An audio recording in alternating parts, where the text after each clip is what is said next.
and welcome back to my channel. Welcome back to the Mentorship Corner. My name is Sibiana Mtandazo. If you are joining us for the first time, don't forget to click that red subscription button down below. Guys, it is free of charge. Please help us to reach our first 500 subscribers and then of course our first 1,000 subscribers. To my Mentorship Corner family and my notification gang, welcome back and thank you for your continuous love and support. On today's video, I'm talking about something financially personal, if I could say that, and it's also like a very big financial decision that you would ever make, like one of those big financial decisions that you would make in your life.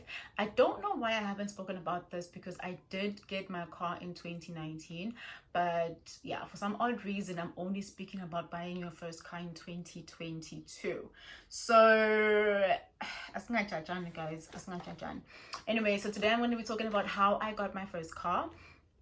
And then on the last half of the video, I'm going to be answering, you guys gave me about 6 questions. I'm going to be answering 6 questions that you guys asked about getting your first car.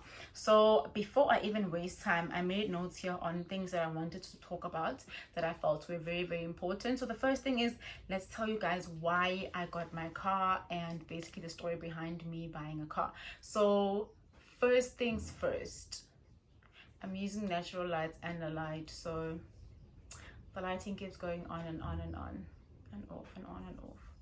Okay, so first things first, when I got my car, it was basically an ultimatum that my parents gave me.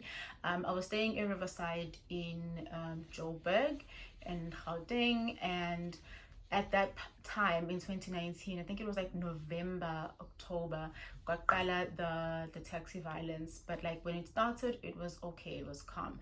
And then like towards the mid-November, towards the end of November, it got really bad, to a point where like one of my friends was pointed like with a gun on her forehead, and yeah, that was just a traumatic experience altogether. So when I told my parents, and obviously they were watching the news as well, they were like, okay, cool, baby girl, you've got 2 options. It's either you stay in Joburg and you get a car, or you come back home, because we need to know that you are safe, and we need to know that you are still alive wherever you are. So you need to decide. It's either you're getting a car or you are coming back home. And obviously at that point I had just started working, and I was still trying to build my confidence in the work field, and I wasn't really like ready to start at a new job. So I was like, you know what, I'm gonna take the second option and go and get a car, so that I will be able to stay in Joburg and continue working where I was working, and continue to learn the things that I was learning at my workplace about private practice and basically private optometry. So that's exactly what I did. I then decided, okay, cool, I'm gonna get a car. So then we had the first call with my parents, my mom and dad. We sat down over a call and we spoke about getting a car. We broke down my budget, we broke down my finances, and decided, okay, fine, this is the amount that I can afford to get a car, for getting a car. And then they decided, okay, fine, then it's time for you to shop, because at the end of the day you need to buy a car that you like. So then I had to go back and sit down with myself and decide what kind of car was I going for. So when I got my car, one of the reasons why I got it was because, well, it was automatic and it looks very sporty, and I just fell in love when I test drove the car. But there are a few things that I looked at, which I will touch on during this part of the video, that were important for me. So basically that's what motivated me to buy a car. Was I ready financially to buy a car? No. Was I ready emotionally to get a car? No. Honestly speaking, guys, I was still enjoying the taxi season in my life. I was still enjoying like the Uber season in my life. So I was still happy with just taking public transports and using an Uber for going out, or for drop-offs at the airports and stuff like that. But unfortunately I had to make a decision, and I had to make it fast. I think I literally had about a month or half a month to get a car before I got my car, to finalize like everything. So the first thing that I did was obviously the car shopping, which I'll talk about. But I then went and opened an account with Standard Bank, because I was with Capitec and they didn't do car finance. So I went and opened an account with Standard Bank. They do have a young professionals account, which is like private banking, but for young professionals, so it's not like ridiculously expensive like private banking or whatever. So it's not as expensive as it would be if you were like wealthy private banking, so to say. I don't know, I stand to be corrected, but basically they had like you could negotiate better interest rates if you had that account with Standard Bank at the time that I got a car. So that's what I went and did. So that's also important to look at. So I opened an account with them, and then I got pre-approved. Then once I was pre-approved and then decided to go back to my budget and see if I would be able to afford a car of that amount, then again that's when I started the whole looking for a car, hunting for a car journey type of vibe. So first is what are the things that I looked for when I got my car. So I looked for about 5 things. So I needed a car that was safe, so I needed safety, and basically I needed a car that was like had a lesser risk to be hijacked. So we all know that VW, like as per the internet and everyone else around you, they have a higher risk of their car being hijacked, my parts being stolen in the parking lot, and all of that drama. So being a woman in South Africa, I decided I did not want that trauma for myself, and obviously I wanted to get a car that had a lesser risk of being hijacked and a lesser risk of being, I don't know, whatever, like being stolen and stuff like that, so that would increase my safety. I needed a car that was secure and sturdy. So as much as I wanted a budget car, but I also wanted like a sturdy and secure budget car. I'm not saying like equate and I-10 are too small, they're not sturdy and they're not secure, but what I'm saying is if that car is driving on the highway and it's a bit windy, it does this thing of moving around. So I needed a car being as with like wherever I'm going, whatever speed I'm driving, I'm gonna feel safe and grounded, and that way I'll know I'll be like sturdy, right? So the third thing that I looked for was an automatic car. So guys, I got my license in 2019 in July. So obviously I was not gonna jump into a manual because at that particular point I was not confident in a manual car. But then number 2, I had made a vow to myself that after sorting everything out with my life, when I was getting a license, it was definitely not gonna be a manual car because I live for convenience, and I don't believe that a manual car is convenience. It's just too much admin and a lot of work. So it was a no for me. So I had to find an automatic car. So when I was looking for a car, I had to make sure it had the option of a manual and an automatic, right? Then I needed a car that was fuel efficient. Look, so I didn't want a car that was gonna surpass that by a lot. So in my transport, it needed to make sense for me to like the amount of money I was going to spend on the car on a monthly basis needed to make financial sense to me and my budget. So then I made sure I looked for a car that was fuel efficient. Well guys, my car was fuel efficient in 2019. Can't say so much right now because wow, the fuel prices crazy. The other thing I needed was basically a car that was easy for me to move around. So I was a new driver, and obviously I didn't want to get like a bakkie or an SUV because I wanted something small like myself and something that would be easy for me to just like shuffle around and park and all of that drama. So convenience. So those are the 5 things that I looked for. I looked for security and sturdiness, I looked for safety, and basically a car with a lesser risk of being hijacked or stolen, a car that had an option of an automatic, car that was fuel efficient, and a car that was easy for me to move around. I did not need to get a car that would feel chunky for me or too big or too high up or whatever the case may be. Convenience, guys. Convenience. The next thing is how did I prepare for buying a car? So basically there are 3 things that I think are very, very important that I did to prepare myself for getting a car. First of all is basically I had to get a budget sorted out. So I wish I could do this. I had started doing it. I think I only did it for like 2 months, so that money came in handy. But basically Unikuzet Mashile on her book and also on some of her videos about buying a car, she always says when you're about to buy an asset that is like a very like big amount like a car or house, what you need to do is because in most cases you're going to be buying it in installments, make sure you start practicing what your life is going to look like when you have that particular asset. So for my car, I had to make sure like I basically start practicing how it would look like to in my budget in terms of finances to have a car. So I put aside a certain amount of money each month. I only did this for 2 months. The plan was to do it for about 6 months, but I only did it for 2, and then I had to get the car because of the whole taxi violence situation. So I had to then go back, sit down with my budget, and try and see first how much money am I willing to spend on a car every month. So with this said, you must remember imoto, it's not just your car installment, it's actually your car installment, your car insurance, your fuel, as well as your repairs. There's just going to be something that's going to decide to break any time in your car, and you need to have the finances to fund the repairs for that. Your insurance premiums, they go up every year, so you need to be alert of that and check what your insurance covers and all of that jazz.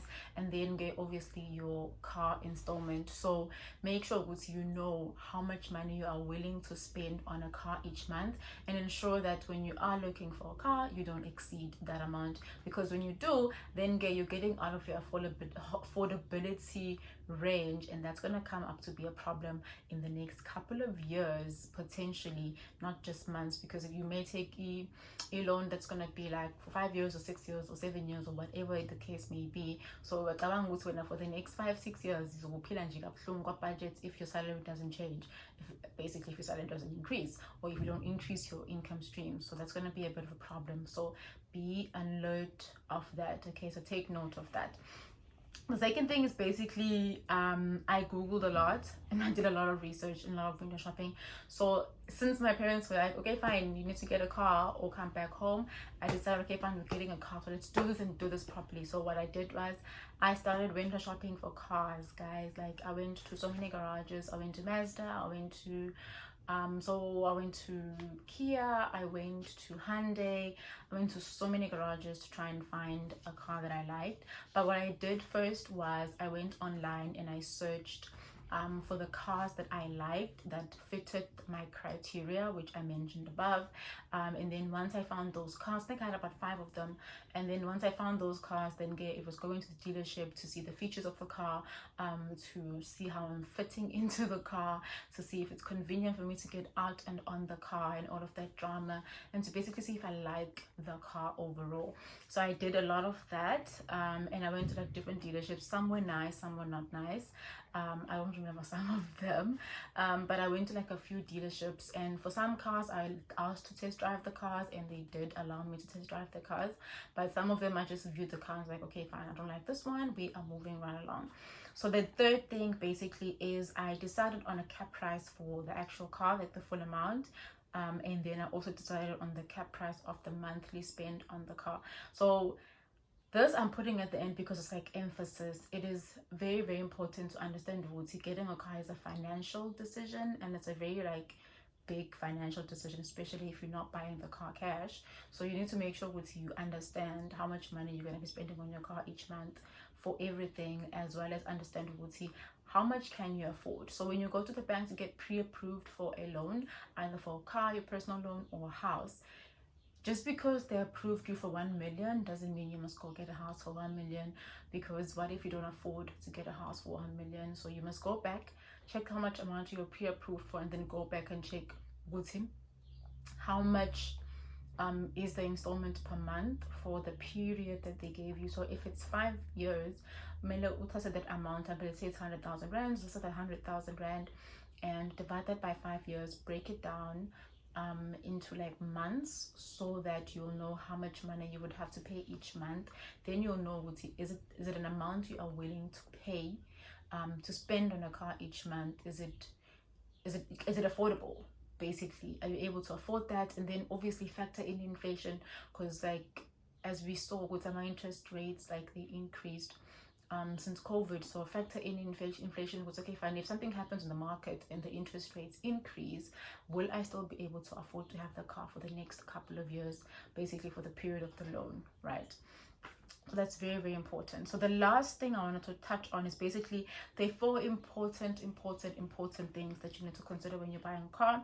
So basically, you must buy a car that you like, guys. At the end of the day, you're going to be driving that car for a very long time.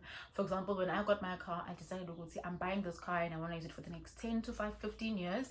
So I told myself, make sure you to get a car that you like, because and even if I afford to get a car, I know that because of things that I want to achieve in my life and things that I still want to achieve, I just, affordability mode ayikho, you know, of getting another car ayikho at this point in my life, and like kuzoba khona for the next probably like 3 years. So I had to be honest with myself and tell myself, okay, fine, this is what you can afford. And when you are getting the car though, make sure you are getting a decent car that's going to last you for the next 10 to 15 years, so that you have room to grow your goals, to grow your passions, to grow your dreams, and to live, basically. The second thing is, do not take a balloon payment, guys.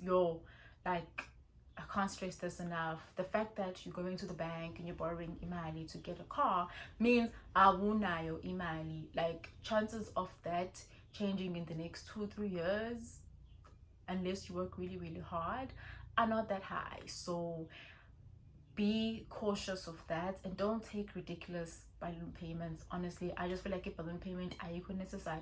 It is absolutely not necessary, and it's also one of the reasons why people could just keep going back to trade in Imoto, whereas they could just pay off Imoto and keep it for the next for another extra 5 years, and put money away for my installment Imoto into something that's actually more important. Because in as much as we need the car as a luxury, but at the end of the day, when you're still buying a budget basic car, you just needed to move from point A to point B. So I think it's also go to twice, guys, like dates that's not necessary. So there's no need to take a balloon payment. Go to okay, yeah, that's your decision, not mine. But don't take it if you can avoid not taking it. Another thing, third thing is, do not take unnecessary car extras. There's things that are not necessary to have in your car. Like, for example, you don't really need to change rims in your car unless it's something really, really, really important to you. You don't really need to have a sunroof in your car unless it's something really, really, really, really important for you. So things like that, those are just extras. And then at the dealership, they will always try to sell you all these like scratch cover, what, like all these like hectic covers that they just bill you every month. But like, I wouldn't make you like so just don't take unnecessary things. Like, if you don't need it, do not take it. Like, if you don't really need it, guys, just don't take it.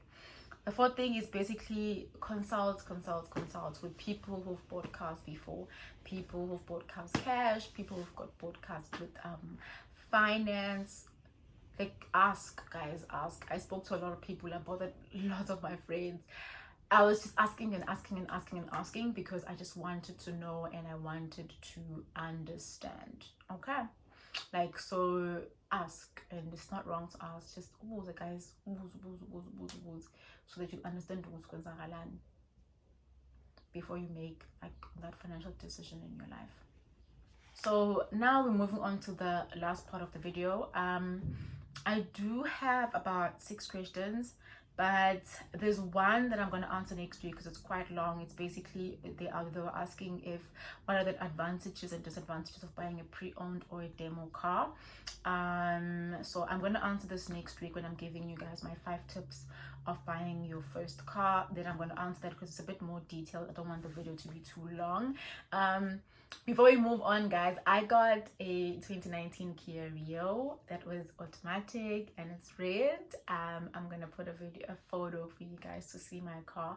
That's my baby. She's baby red and she's also baby Q. I named my car because I don't know, I just felt like I wanted to do it. But anyways, I'm going to answer your questions. So I'm only going to answer 5 of the questions, right? So the first one is basically, how long did you wait? Oh gosh, let me read it again. How long did you wait after getting your driver's license before you went and got your car? I would say plus minus 6 months. I got my license in July, and then in December I got my car. I would recommend that you wait a little longer though. The reason is it affects your insurance premium. So So if you can wait it out maybe a year or two, then do it. I would actually suggest you get your license as early as university, if you're university, or as early as like after high school, so that, or like when you're in high school and matric, so that you start building like that experience on your license card. The second question is, how did you choose your insurance? So when I was choosing insurance, I was looking at premium and cover, and then the benefits. So basically the first one, I needed to choose obviously an insurance that's affordable for me. So, and then I needed to check what it covers. So if you are still under finance, you need to always choose a comprehensive car insurance. Once you're out of finance and you've paid up your car, you can choose a different insurance cover. I would still recommend getting comprehensive insurance. That's just my opinion, because I don't want stress in my life, but that's like totally up to you. But I also looked at the benefits that came with my insurance. So things like roadside assistance, things like having that rental car when your car breaks down and then it needs to be repaired, things like there's just a few things that are just like extra benefits. Also what I looked at was my excess. So I mean, like, guys, like, I'm very realistic, and I know I'm not gonna always have like 10 grand lying around, because when I have money, I like put the money away where I can't really access it. So I'm not gonna have 10 grand lying around just waiting for my car to bust, then for me to like pay for that. So I always ensured that, like, for the past 2.5 years, almost 3 years now, every time I updated my insurance premium, or changed, I only changed insurance once, changed my insurance, we would see the excess was still low and like super affordable for me, where like it's like, okay, fine, if my car breaks down now, I have an excess like to pay for the insurance, to pay for the damage, and to get the car sorted out. Number 3 is, what are the things that you look for when buying your car? So I've spoken about what I looked for when I got my first car, but 2 things, guys, that are very important is basically your needs. What do you need the car to do for you? So I look at that. And then basically cost. Can I afford this particular car or not? And be very realistic with your cost, because it's gonna come back and beat you. So you must make sure you are like super realistic with your cost, so that your life after having a car is not a depressing one. It's a happy one. You can still travel, you can still go out, you can still buy things that you like to buy, and you can still live a happy like life financially after you've gotten the car. And then the next one is it better to buy with or without a deposit? Honestly speaking, I would say it's better to buy with a deposit, because this gives you 2 things.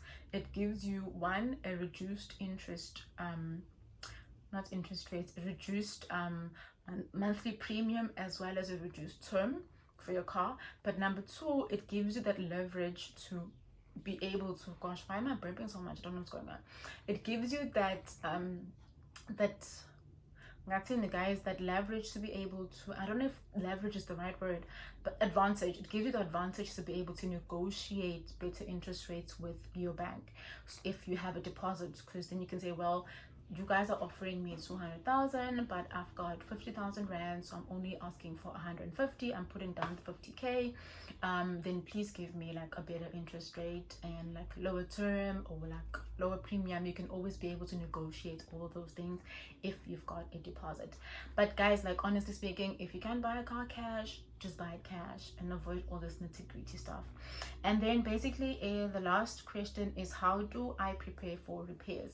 I recently, like only this year, because my car is going like to its 3rd year, this is only when I'm like seeing this whole repair situation, because I had a low pressure tire and I had to go have that fixed, and then I had to fix my wipers and my brakes, and I was like, hey look guys, and even to one like, hi, why am I dying this year? But basically that taught me to always have a fixed amount of money each month that I put away for my repairs. Literally now I have like repairs on my budget, and a certain amount of money goes away each month towards a budget for my repairs, so that if anything breaks in that month, I have that accumulated amount that I can just like go and take out of my emergency fund and put through towards my repairs, for repairing anything in the car. The last thing is basically a comment. It says buy a car with installments less than 30% of your salary. I would say not just installments, but also like the total cost of the car to you each month should be less than 30% of your salary. That way you still have enough money for savings, investments, enough money for your actual needs, and enough money for your spoils. Because why are you working if you're not going to be able to spoil yourself, right? So another thing is, when I got my car, I forgot to mention this before, it was actually a pre-owned car, but it only had about 4,000 kilometers, so it was kind of like a brand new car. It still had its full 5-year service, because I remember I took it for its first service yeah, the following year, after like the first year of having the car. So that's also important, like the whole service plan situation. It's all the things that you need to look out for. So guys, that's, yeah, I think I've summarized everything. I know this is such a long video, but it's like full of information that's actually very necessary to know and understand before you get a car. But next week I'm gonna be dropping another video where I'll be sharing 5 tips or more on how to buy your first car, and basically things you should look out for buying your first car. For today's video, this is it from me and the Mentorship Corner. I love you guys absolutely a lot. Don't forget to subscribe so that we can grow. Don't forget to like, and of course to share with a family and friend who would need this information for their first car. I love you guys. Bye.